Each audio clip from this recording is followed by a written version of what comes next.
Hello friends, this is Suman and welcome back on my channel science tutorial. और इसके पीछे मैंने पीछे वाले वीडियो नंबर 13 में मैंने जो अपलोड किया उसमें मैंने हार्ट के बारे में, पंपिंग सिस्टम के बारे में और डबल सर्कुलेशन के बारे में बताया है। अब हमारा अगला कंटेंट ब्लड प्रेशर वगैरह था, जिसको हमने बोला था कि अगले वीडियो में करेंगे, तो ये हमारा नेक्स्ट वीडियो है। और हम एनसीईआरटी को फॉलो करते हुए आगे जाएंगे और कॉन्सेप्ट से अगर पढ़ेंगे तो बोर्ड के सारे क्वेश्चंस आप कर सकते हैं। तो अगर आपको मेरा वीडियो पसंद आता है तो चैनल लाइक, सब्सक्राइब और शेयर करना ना भूलें। तो चलिए हम टाइम वेस्ट नहीं करेंगे और हम बुक शेयर करते हैं। तो हमने पीछे तक पढ़ लिया था, ये हमारा था ब्लड प्रेशर तक, हमें ब्लड प्रेशर से हमें स्टार्ट करना था। तो हम जरा इसको देखें ब्लड प्रेशर को।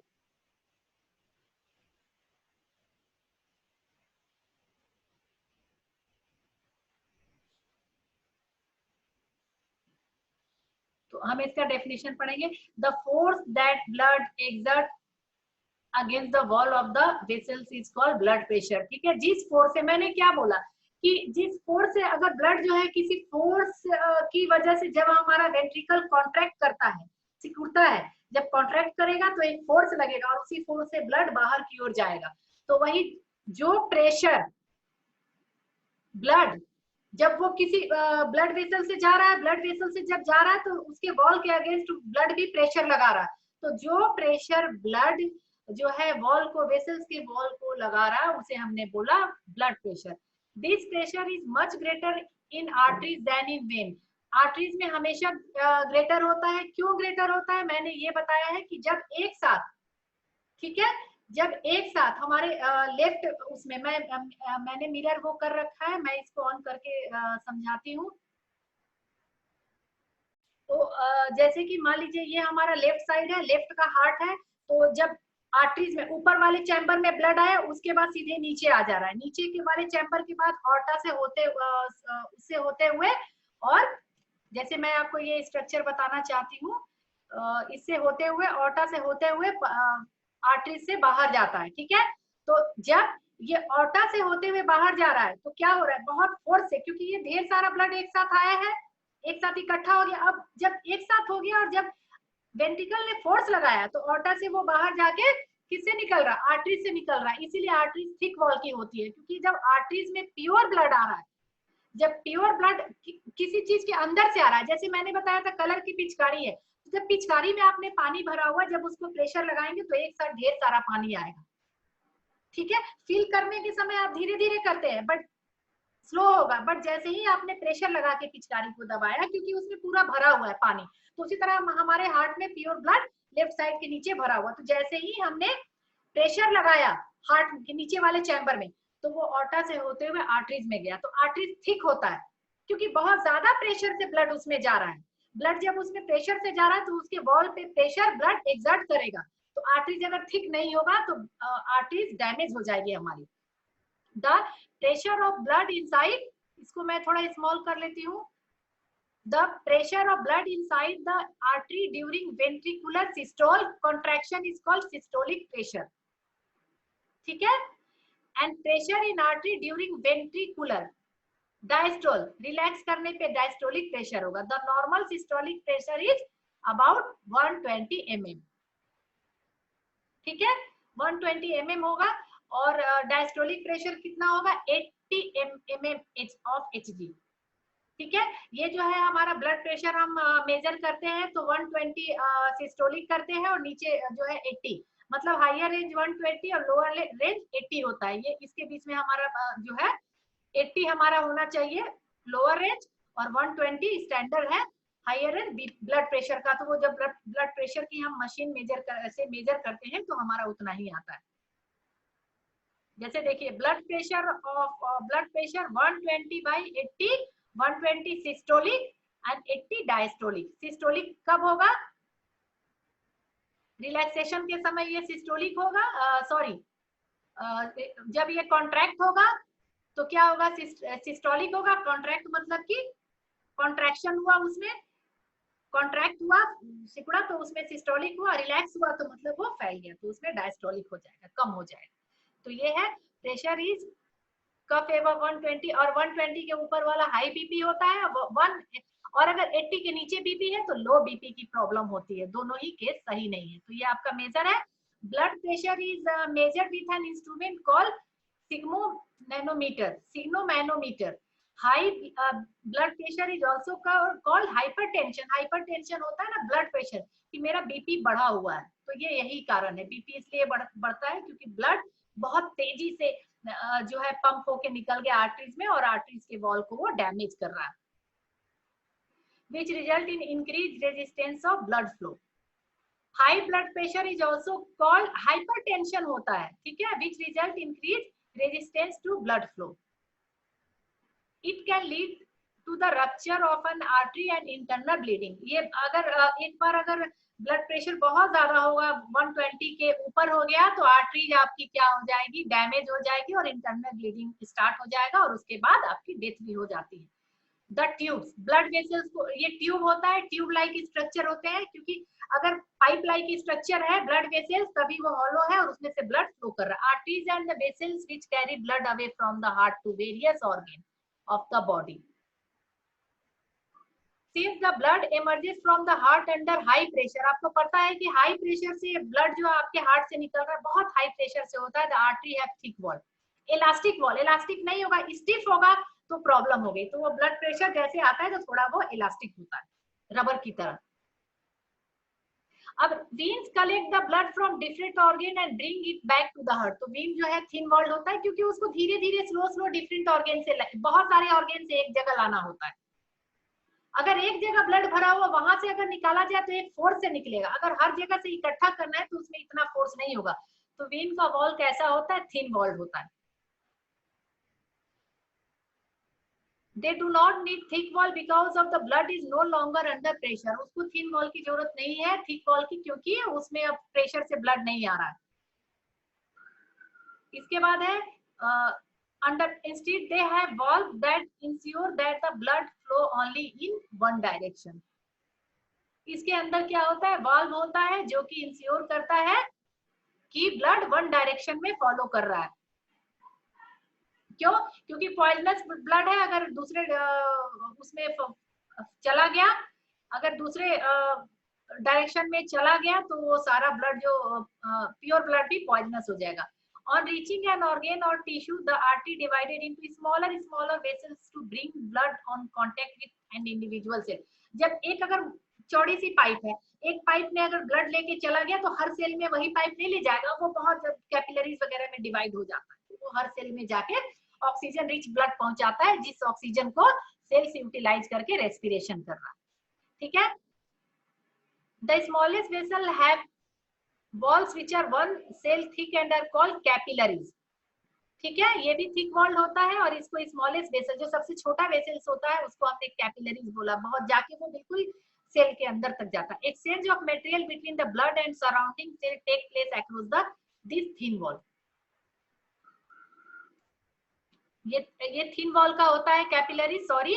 और एक्सचेंज ऑफ आपको जो है ब्लड का एक्सचेंज सराउंडिंग से और सेल तक यही लेके जाता है, थिन वॉल होगा तभी जाएगा।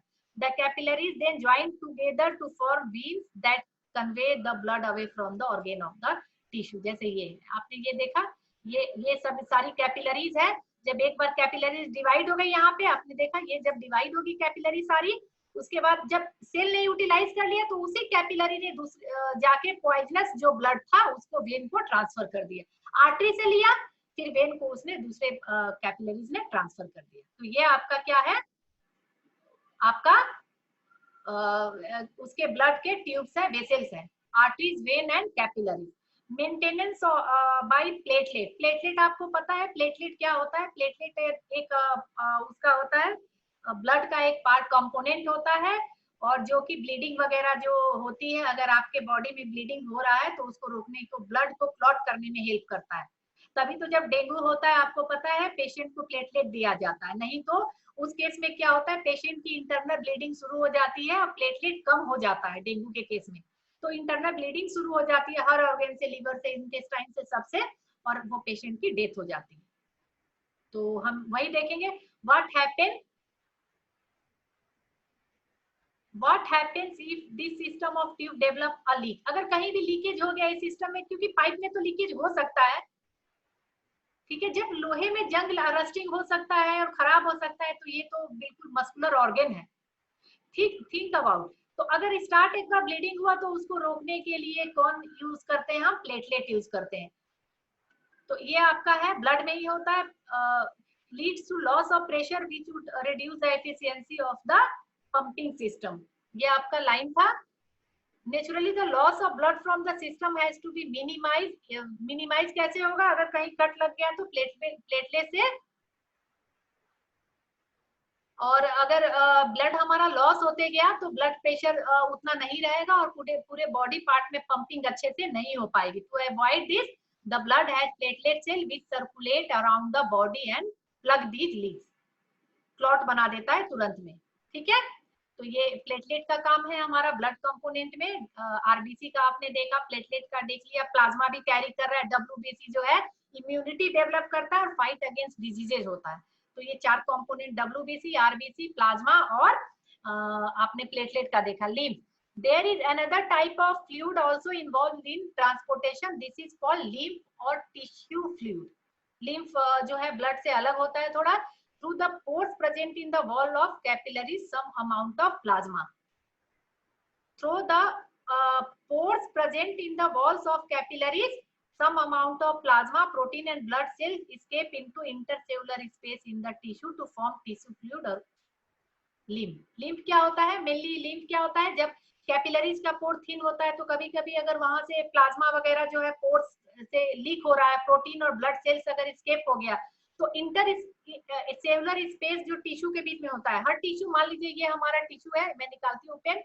मान लीजिए कि ये हमारा एक सेल है, ठीक है, ये हमारा दूसरा सेल है, ये हमारा तीसरा सेल है, ये चौथा, ऐसे करके ढेर सारे सेल्स हैं। तो आपको पता है ना, जब ढेर सारे सेल्स मिल जाते हैं तो वो ये पूरा एक क्या बन गया? ये पूरा एक टिश्यू बन गया, पूरा ये टिश्यू बन गया है। तो इस टिश्यू के बीच में आप देखिए ये इंटरसेलुलर स्पेस है, ये इंटरसेलुलर स्पेस है, ये इंटरसेलुलर स्पेस है। तो इस कभी कभी क्या होता है कि जो कैपिलरीज में ब्लड का जो है कभी कभी लीकेज हो जाता है, प्रोटीन, ब्लड सेल्स और प्लाज्मा का। तो वही जो है इंटरसेलुलर स्पेस, इंटरसेलुलर मतलब सेल के बीच में जो टिश्यू बनने के समय इंटरसेलुलर स्पेस में ये भर जाता है और इसको टिश्यू का फ्लूइड बोलते हैं या लिम्फ बोलते हैं। It is similar to the plasma of blood but colourless and contain less protein. ये प्लाज्मा की तरह होता है क्योंकि प्लाज्मा ही लीक होके आया है तो उसी की तरह होगा, पर प्रोटीन कम होगा। बिल्कुल सही बात है, उतना प्रोटीन कैसे होगा? सारा थोड़ी ही लीक हुआ है, तो प्रोटीन कम है और कलरलेस हो जाता है। Lymph drain into lymphatic capillary, और लिम्फ किस में जाता है? लिम्फेटिक कैपिलरी में जाता है। लिम्फ किस में जा रहा है? लिम्फ जो है लिम्फेटिक कैपिलरी में जा रहा है। इसको मैं जरा क्रॉस करूं, लिम्फेटिक कैपिलरीज में जा रहा है। lymph drain into lymphatic capillaries from the intercellular space. Intercellular space से ये लिम्फेटिक कैपिलरी में, इंटरसेलुलर स्पेस में ये हुआ था ना जो सेल के बीच में जगह थी, तो वहां से फिर ये लिम्फ कहाँ जा रहा है? ये लिम्फ वहां से जो है, ये लिम्फ वहां से जो है फिर से लिम्फेटिक कैपिलरीज में चला जा रहा है, which join to form large lymph vessels. और फिर बड़े बड़े लिम्फ के वेसल्स है that finally open into large veins, और फिर लार्ज वेन्स में ओपन होता है। Lymph carries digested and absorb fat from intestine. अब फैट को लेके जाता है, फैट एब्जॉर्ब हुआ, उसको ब्लड ने नहीं लिया, उसको किसने ले लिया? उसको लिम्फ ने किया। इसीलिए आपने फैट का अभी तक नहीं पढ़ा था। डाइजेशन तो तीनों चीज का हुआ, प्रोटीन, फैट और कार्बोहाइड्रेट। तो ब्लड ने कार्बोहाइड्रेट को भी ले लिया, प्रोटीन को भी ले लिया, प्लाज्मा ने उसको ट्रांसफर किया। ठीक है, तो फैट का तो पढ़ा नहीं था। तो फैट जो है, lymph carries digested and absorb fat from intestine and drain excess fluid from extracellular space back into the blood. ठीक है, लिम्फ ने क्या किया? डाइजेस्टेड एंड एब्जॉर्ब फैट को इंटेस्टाइन से लिया और drain excess fluid from extracellular space back into the blood.